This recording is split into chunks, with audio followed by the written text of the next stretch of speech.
And we're back, finally. Mm-hmm. Took us a month. After a long hiatus, we're finally back. We'll go into more detail probably at the end of the episode, but basically one of us ended up going in for one surgery, ended up having a different surgery, and the recovery time was longer.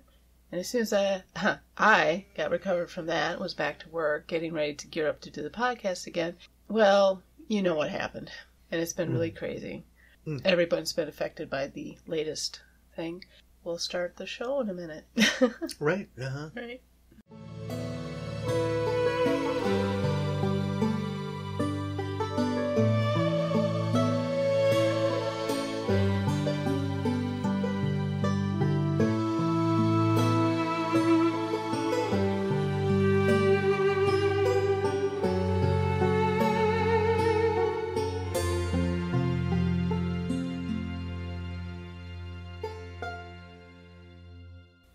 Welcome to Honor 3 Upstate. This is Mari. And Matthew. And today we are, well, first I'm going to establish ground rules. The current state of affairs in the entire world involves a disease. From henceforth, I'm only going to refer to it as the beer virus. We're not going to talk about that. No. This is going to be a beer virus-free podcast. Yes, plenty of other podcasts handling that issue, so we really don't have to cover it. We will not discuss it. It's easy to find. But this situation has caused a lot of hysteria, mass hysteria, that's for sure. Panicked buying. Our little foray to the grocery store today was a huge run on toilet paper. Oh my God, it was an interesting thing. I still don't understand this. We need all this toilet paper we can get, but you're leaving the hand soaps on the shelves. I don't understand that. I know. Yeah, it's a what at all. And the unaccountable dietary choices of some people who are preparing for disaster. They're buying all these non-perishables, which I can understand. Certain non-perishables we were looking for too. But then when you go to the produce section, there's produce that can last for a long time, like cabbage and carrots. Uh-huh. Carrots was out, so that was fine. Tons of cabbage, and this is right before St. Patty's Day, so what the hell? Yeah. And then, but it's just weird. It's just people will load up on pasta but leave the rice alone. It's odd. It's odd. And you go over to the dairy section, and all the eggs are gone. And all the butter's gone, but the cheeses are still there. The milk is still there. The soy milk, the oat milk, and all the yogurts. It's just odd. Okay. Yeah, it is, and it's not consistent from one store to the next either. Yeah. But today I thought, okay, coming back, we're going to try to stay a little topical, but without talking about the beer virus. So like we said, it's causing this hysteria. And this one, even though we consider ourselves a history podcast, this might not be too historical for some people. It is in the past. It is in the past, but it happened only 8 years ago. Mm-hmm. And it happened in New York. That's right. And it's an interesting case of hysteria that happened. Though that is one theory. We will discuss that it maybe wasn't hysteria. Yeah. And we're going to go to the town of Leroy, New York. Now, I think we've mentioned Leroy a few times in this podcast. I'm pretty sure we mentioned it. Have we? I'm pretty sure we mentioned it with the Knox gelatin, because if it wasn't for Knox gelatin, Leroy wouldn't have been put on the map, because Leroy is the birthplace of Jell-O. Yeah, okay. Right, okay. So we have mentioned Leroy, New York then. But in past podcasts. 2011... 12 high school girls developed Tourette's-like symptoms. And it wasn't like they all developed it at once. It was a slow progression from one girl to another. Boy, the people were concerned. Moms were concerned. Parents from other nearby towns didn't want to go to that school because they thought whatever was causing this was contagious. Again, massive hysteria happens. And even, we're going to discuss this a bit. And I'm going to get most of my information from a New York Times article. This was like one of the best written I found, other than some very dry, scholarly abstracts about it. Right. So there may be times where I'm reading from it, but the name of the article is What Happened to the Girls in Leroy. This is by Susan Dominus. This was published in March 7th, 2012. And I just want to get that out there because I probably will end up reading some verbatim. The first girl that was hit was named Katie Krautwurst. She was a cheerleader at Leroy in the junior and senior high school. And she woke up from a nap and she had no control over her chin. It kept jutting forward. Her face was going into spasms. And her mother, of course, was like, "Oh, we got to get you to the hospital." I mean, you would, Yeah, something that comes on that suddenly. Right. You'd think they're having a stroke or something like that. Exactly. My first notion is that they would be having something like that happen to them or whatever. But if they're not slurring speech and they're not, half their face isn't drooping, for instance, then it's not a stroke, it's something different. And it doesn't matter, you're a teenager. I mean, exactly. It could be an embolism going at this point. Yeah, so mom's getting her to the hospital. And you can have a stroke or, a cardiovascular event, as they say, at any age. Right. So her mom takes her to the hospital. They really don't find anything wrong with her, just say she's having tics. But they could be anxiety related. Okay, yeah, high school can be very anxiety ridden. Yeah, that's acceptable. But then a few weeks later, Thera Sanchez, who also was a cheerleader, in fact, she was the captain of the cheerleading squad, she woke up from a nap, stuttering and then twitching as well. Her arms would flail, her head would jerk back and forth. We saw a video of her, and she had a really weird vocal tic going on. And then 2 weeks later, another one. And then another one. And pretty soon, there was 12 of them. And then there was 16 of them. And then there was 18 of them. And then a couple boys got it. And then a female adult. All in the area. Now, this didn't, like I said, this doesn't happen over time. This took a few weeks. But you have these people suffering from this. And of course, they're being taken into the doctors and everything. And people are starting to freak out. I mean, the town is only 7,000 people. So it's a small town. I mean, I think Fulton is bigger than that, isn't it? I don't know. I'm not sure what Fulton's. I think they're probably comparable sizes. Yeah. So Katie goes in, the first girl. She gets more testing done. They did MRIs, they did blood panels, and they just basically said they were tics, probably caused by anxiety. But then when the other girls started to develop things, they also called it panda. Can you remember what the... I don't know, but it's something to do with pediatric. It starts out pediatric. That's what the P stands for, pediatric. Let me do it. And it has to do with strep. There it is. It's associated with a strep infection. So the girls are being treated, and then Dr. Rosario, which of our producers is making that noise right now? Oh, it's Lloyd, of course. Okay. Dr. Rosario Trifelti, and I know I pronounced that wrong. She said that the symptoms were evidence of PANDAS, P-A-N-D-A's, an autoimmune disorder. It's related to strep. It is very similar to what the girls were experiencing. We saw a video of a woman who suffered from PANDAS. And it was brought on by strep. And she did have these uncontrollable tics. And she had very similar symptoms. In fact, her symptoms appeared about the same time these girls' symptoms appeared. But she was like a few hundred miles away, still in New York. And it just happened that she was actually suffering from PANDAS. So, but I don't know, as she was an adult, whether or not it was a straightforward case of PANDAS.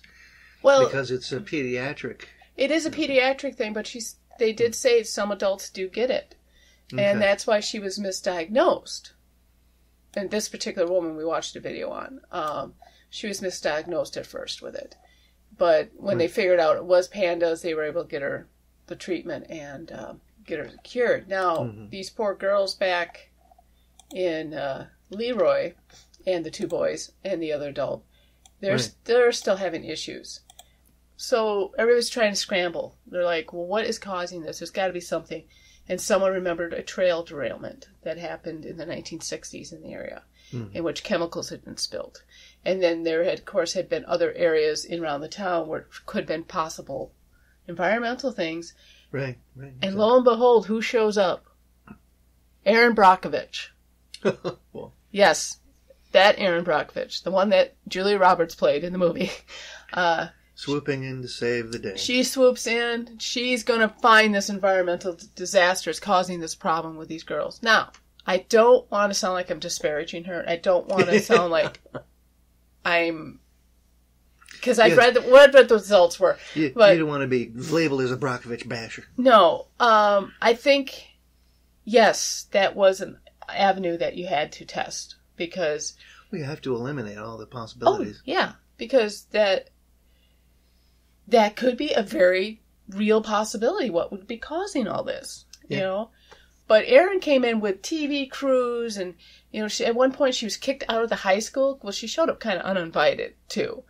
Whoa. And she shows up with TV crews, and they asked her to leave, and then, of course, they're covering up something, but, you know, come on, you could have asked to show up. The reason you're kicked out is because you came there without permission. Right. You know, so you had that going on, and I'm sorry to hear clicking that, I'm going back and forth on my computer. But, so now the state Department of Health gets involved. The EPA gets involved. And they run tests in these areas where these contaminants were supposed to be. They actually did find barrels. They spare no expense. They leave no stone unturned. And what do they find? Nothing.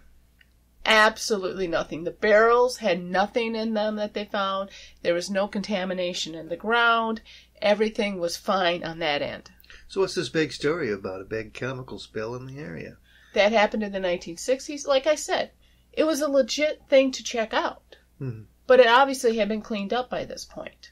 Okay. Okay, so this was not what was causing this with the girls. Well, it's not like they're living next to Love Canal.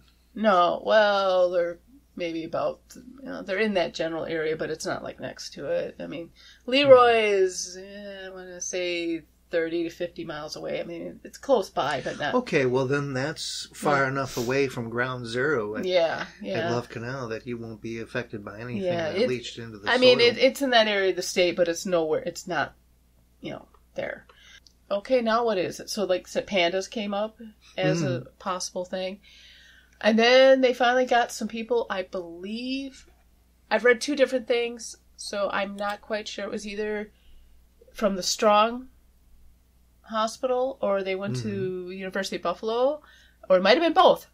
Finally, they got a couple of psychologists and psychiatrists to look at the girls. You know, the first diagnosis, hey, you're getting tics due to anxiety. That was it. What they came up with was conversion disorder. Now, what's conversion disorder? Conversion disorder is, and this is the definition from Wikipedia.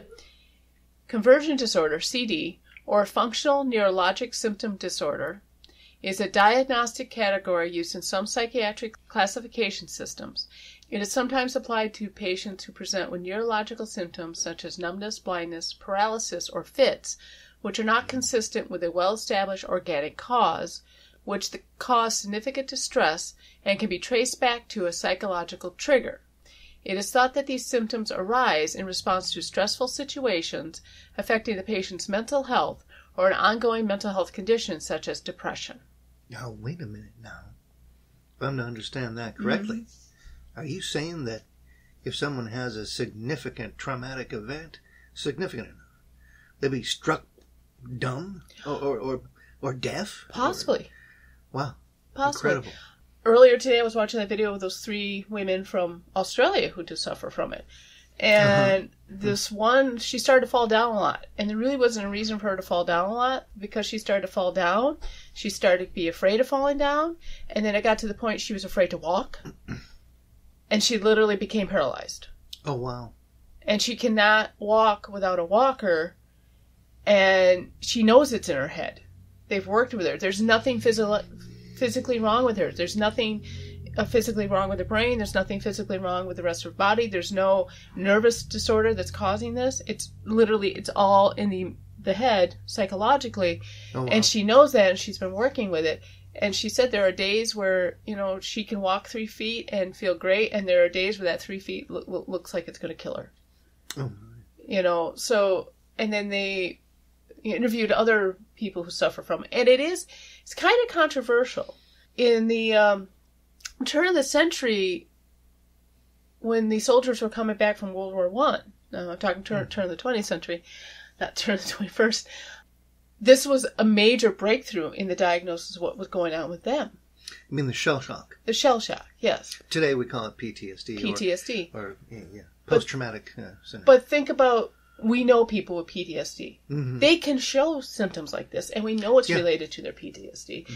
So it is, I can think of some people that probably are affected. Some of it's not combat related. No. Some of it has to do with their experience in boot camp sometimes. Exactly. Yeah, you can get PTSD from a lot of things. Mm-hmm. From, think about it. Okay, think your about experience at school or with family. Okay. I got an example for you. Remember in college you got food poisoning from chicken? Oh, God, it was terrible. How long did it take you to even look at a piece of chicken after that? It was a very long time, Mari. It was months. Yeah. Before I could even smell cooking chicken, right. let alone raw. And then or even look at it at a tray at the supermarket. Yeah. I got salmonella from frozen yogurt. Mm-hmm. The big Swans thing that happened about what? Well, maybe 3 years after that. Mm-hmm. I couldn't even look at regular yogurt or smell it even, and it would make me convulse. The psychological effect of an illness can be far-reaching. Yeah. So those were physical traumas that happened to us, and yet it had far-reaching consequences with our thing. Our what happened to us. It took us years to get over that. And just think if somebody had a real major trauma, and you kept feeling it in your body. All right, then, knowing that, can you give us some examples of trauma that these young ladies had experienced? Give me a couple minutes. Give me a second. The fellows. Well, you said there were two boys. They didn't really discuss any of the boys in the articles. Here's the thing. It was this conversion disorder. Mm-hmm. And it was happening to these girls. But why was it happening to a lot of them at this time? This is where the mass hysteria comes in. This is an example of like the dancing plague. One person starts dancing, they can't stop. Another person starts dancing, they can't stop. Pretty soon the whole freaking town is dancing. There's no rhyme or reason to it. One person starts buying toilet paper, another person starts buying toilet paper. Now the shelves are empty. That's where the association, the associative part of the syndrome comes into play. Well, the part that becomes the mass hysteria, they all were suffering from that conversion disorder. Mm-hmm. But it seemed like as they saw one getting it, and then another. This is where I said it kind of sounded like the movie Heathers in one respect. And bear with me, there's a point to that. Okay, in a nutshell, if you've never seen the movie Heathers, great movie, by the way, you need to see it. It's a very dark comedy about cliques in high school. Oh, it touches on a lot of stuff. It touches a lot of including like homophobia, and including teen suicide. Especially teen suicide. The overrunning theme. Basically, what it is, there are a couple of deaths that people assume are suicide, but these are very popular kids that die, and then it becomes like this, oh my God, everybody's killing themselves in the high school. But then it changes to, all the cool kids are killing themselves in the high school. And the one girl that really needs crying out for help and is really going to commit suicide, I can't remember for the life of me. I think she did, actually. She tried. She attempted it. She attempted it. And she almost wound up in traction at the end, but... And everybody's like, she thought she was a cool kid. What the hell? But this is what reminded me of that. I mean, that's a very dark, satirical example. Mm-hmm.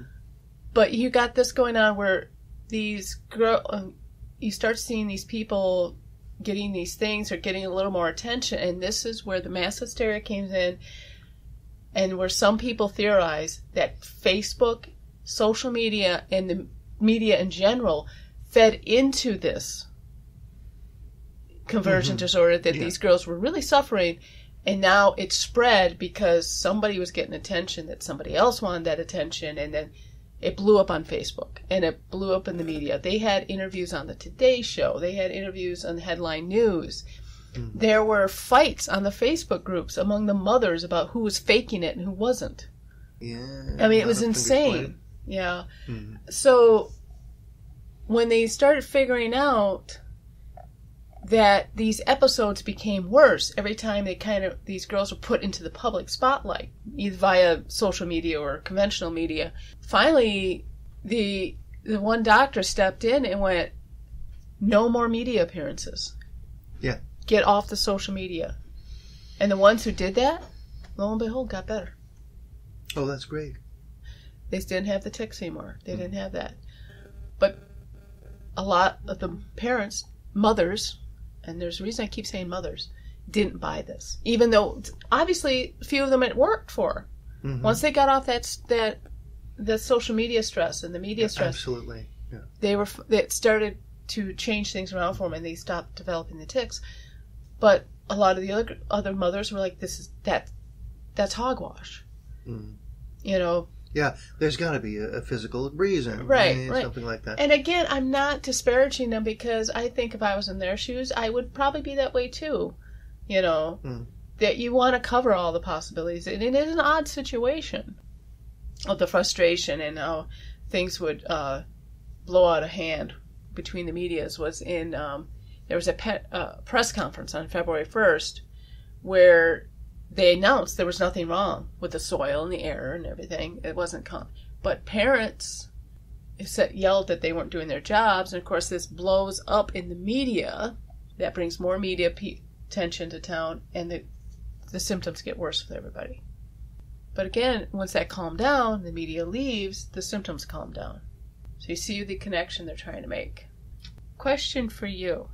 Do you think, after we've talked about everything that happened, and we saw a very good psychiatrist break down what exactly conversion disorder was. Mm-hmm.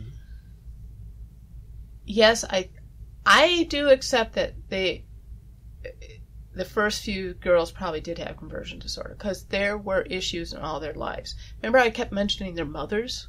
Yeah. Almost all of them did not have a father figure in their lives. Mm-hmm. Almost all of them. They were being raised by single mothers. That and the normal stresses. One of them, their mother was laid off of work, so the finances were hard. One of them, the mother was going through some chemotherapy, so they had your typical typical high school stress. Uh-huh. But then they had this other stress, and so it manifested itself, which you could see happening. And so, some of the girls knew each other. They were on the cheerleading team. Some of them weren't. They weren't all. This wasn't like a group of friends. There were a few friends, but most of them were acquaintances of each other. But yet it seemed like once one or two of them developed this, it seemed like kind of a release. And then the others developed it. So this is the prevailing theory. But when the media attention came on it, it seemed like they had to keep it up. Maybe subconsciously. I don't think it was intentional. I don't think this wasn't like the Fox sisters, where it was intentional. Right. I think subconsciously they had to keep it up. And they weren't even aware it was happening, that, this was being made.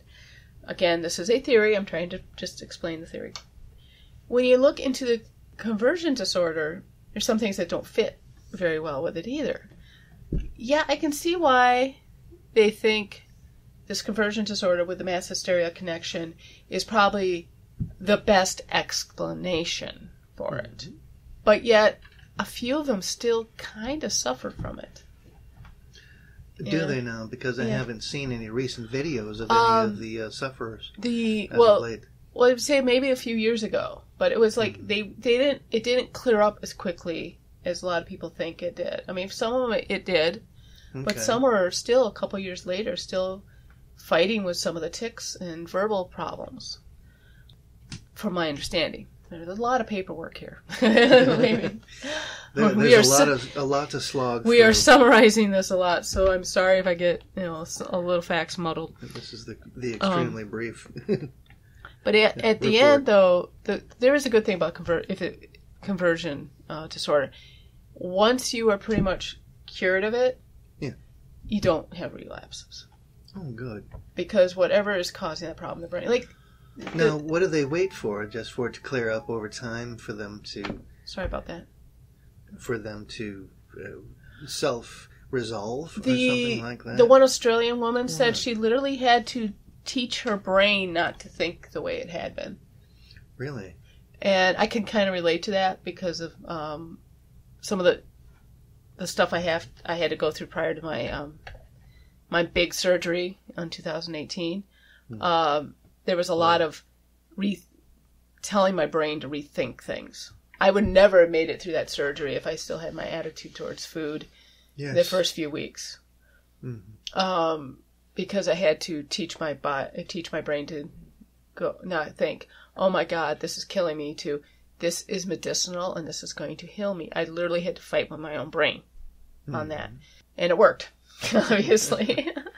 Well, it's rough when your brain is trying to, your own brain is trying to rebel against you. Exactly. And so that's rough. That's what the one girl was saying is, in that one we saw with the three girls from Australia, she had to literally reteach her brain how to think properly. So she could stop with the tics and that. But then we saw that woman who suffered from Panda, and that does explain the tics and that. And I think too that one would also explain it's a strep. It's related to strep throat. What if all these people had been exposed to the strep throat? That is also very plausible. I mean, the one thing you take off the table is the environmental, because they proved that wasn't it. Exactly. Yeah, with the chemical spill. So, do you think it was conversion disorder with this mass hysteria brought on by media? Or was it Panda? It could be a combination of things. There may have been a strep running around. Since they were in association with each other physically. That's how strep transmits. And, well, of course. Wash your hands. Wipe the seat up before you flush it on down. Yeah. Or something. Take Wash the usual hands. Take the usual precautions. Anyway, so they were in association with each other to begin with. So the possibility of a strep infection is there, along with this. What you call it again? What was the? It's a conversion disorder. Conversion disorder, right? Which is psychological, right? So you start off with something physical, and it turns into a psychological thing, and and probably the media did kind of fit and when you feed couple, into it a bit, when you couple social the anxiety and all the outright vitriol that happens on social media, and that's not healthy. I'd say a good 85 to 90% of stuff that you get on your Facebook feed is probably unhealthy stuff. Yeah. And I was talking for myself, which I always do, and because I can't for anyone else. I don't miss it. Yeah. I got off Facebook years ago, and I'm a lot happier, honestly. I'm still on it, but it's a good training exercise, like what I was talking about too, with my distorted thinking about food and a few other things. It's really taught me to read through some of the posts and go, oh, okay, this is BS. Yeah. And just skip over it. So it's been a training tool for me, but a lot of it, like especially now. Oh my God. Now we're being hit with the sob stories of people who can't get what they need. A couple of them I think are legit that I've read, but a couple of them I think are people going, oh, well, I need my moment in the sun, so they make up a horror story. They concoct something. Yeah, I mean, there's one or two I've read that, people need to understand that being buying out 2 pallets of toilet paper, you're only supposed to have enough stuff to last you for 2 weeks. People, come on. Buying out 2 pallets of toilet paper, it doesn't make you smart, it makes you a jerk. And the people who need it, who can't afford it, can't afford to pay for the high-end stuff, they're the ones that are harming or being hurt. And if you got somebody with gastrointestinal problems, well, they're definitely going to need it. Close up on the girls, and then we're going to discuss the surgery thing, because I might as well give the whole story. Okay. Right, exactly. All right, so that's pretty much it for the Leroy girls. Like I said, I think they came up with some good theories, but I don't think they really knew what was going on. But then I would like to see somebody go back and visit these girls in maybe a couple of years. It's been 10 years. And the boys. Yeah. And see what they think it was. And see how their life has changed since then. But it is an interesting thing to talk about that little bit of a hysteria and what's going on in the bigger picture today. And you see how it is fueled by media. And I do think that did play a part of it. Mm-hmm. I don't know if it caused the mass hysteria part of it, but it did definitely feed into it and keep it going. So internalizing all of the negative input that goes on social media isn't healthy. No. And it manifests itself in this conversion disorder. And don't point out the irony of us promoting this on social media and then bashing social media like this. All right. We're aware of the irony of using social media in order to decry it. Yes. So don't bother pointing that out. So anyway, for those of you who want to stick around, I am now going to discuss why I went on hiatus, and it's going to be a lot of our original audience already knows the background of me. But for those who don't, in 2018, I went and had bariatric surgery. I had what was called the RNY, which is basically they cut away most of your stomach. So I ended up with 2 stomach pouches. One, my big old one that's still kind of in my system somewhere. And then they rerouted the intestine to my stomach, so I have a much smaller stomach. But it causes nutritional deficits. So I have to take vitamins and iron pills and all this for the rest of my life. I did it to combat the diabetes I was suffering from. No more metformin? And the high blood pressure. Yes, I was so happy when I heard that. That was one of the first things they took away from me. I'm still in the hospital recovering from that surgery. And I see all my pills, and I didn't see the metformin. And I asked about it, and the nurse was like, oh, you don't need it now. Mm-hmm. And it's been a while. Well, since you've had to prick your finger. And my blood sugar is great. My blood pressure went down. I looked at it this way. The weight loss was a side effect. And believe me, I love the fact I lost all the weight I did too. It's so much easier on your body now. It's a tool. And because of that tool, there can be complications. One of the major complications is gallbladder issues. Now, I've had gallbladder issues all my life. So starting in November, or was it October? November, I think it was. Somewhere around there. Last year, 2019. I started getting pains. And they did an ultrasound, because I kept calling, like, I keep getting pains here, and, I eat something, it sets me off, and it was pointed with big, bright, shiny neon arrows to the gallbladder. You get that pain that is around the stomach area that goes right through your back. Yeah. And so they did the ultrasound, lo and behold, it's full of stones. Okay, we're going to set up an appointment and remove it. Great. I've had problems with it my entire life. Let's remove it. Because I lost all that weight, it was being aggravated. Right. Typical. It's a very typical side effect of the bariatric surgery. So you were right on track for all the complications that you might see due to RNY surgery.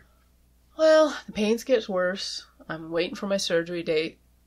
Pains are getting worse. I'm getting pains in my side. I look it up. Oh, sometimes when your gallbladder's acting up, it causes your pancreas to act up. That's exactly where the pain was. So, okay, again, it's gallbladder related.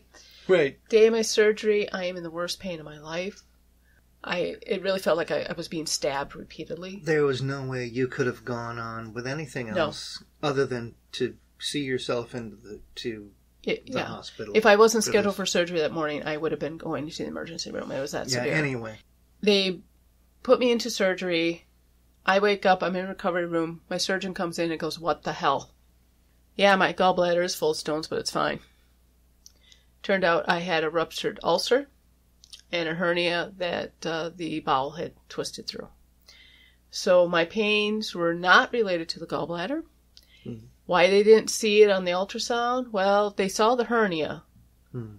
But the ulcer was either blocked by the stones, or sometimes the ultrasounds don't show too well. Mm. So, yes, things were missed, but they were opening me up anyway. So I'm looking at, they were going to take a look at the hernia, see what it was like. Yeah, exactly. And they found out, oh my God, that was causing the majority of my pain that morning. So instead of going in and having a nice outpatient surgery, which I should have been home that night with, I ended up spending 5 days in the hospital due to the infections that were in my body. You had 4 tubes sticking out your side, so 2 on each side. Mm-hmm. That was draining everything that was running out of the perforated ulcer and going into your body cavity. Ugh. Yeah. It could have been far worse. I could have gone septic. Oh, so they got me in time. Yeah, exactly. That was the next step, septicemia, because you were looking jaundiced. And that had just started like a week before I went in, I think. Mm-hmm. Yeah. So you were young. They got me in there just in time, basically. But, so why couldn't I record my podcast when I came home? Oh, because I'm dealing with a diet that's very restrictive. That, again, I kind of mentioned before. I had this... I call it disordered eating problems prior to my surgery. And, but I got through it. I mean, 4 weeks of eating soft foods, surviving on yogurt and oatmeal and Jell-O. I made it. But I had to take care of that. We did a trip a few weeks, like a couple weeks later. I accompanied you on a trip that was only an hour from our house, but it wiped me out. Mm-hmm. So even thinking about doing the podcast while I was recovering was not a no-go. When we went on a hiatus, it was because the pains were so bad. I'd be talking to somebody and then have to speak like that because it would just hurt so bad. So there was reasons, and then it's taken me a while to get back on track with doing the podcast because just as we started getting ready to record and we upped our new equipment. Mm-hmm. Lo and behold, here comes this virus, the beer virus. Well, let's put it this way. It hit the fan where I work, and we're scrambling because I work at a university that was closed. We just decided, I read this today, I'm like, we just got to get back on the horse. And if we get quarantined, well, that gives us 2 weeks to do a bunch of podcasts and get you ready. I'm trying to keep another pair of podcast shut-ins. Yeah, I'm going to try to keep this as positive as possible.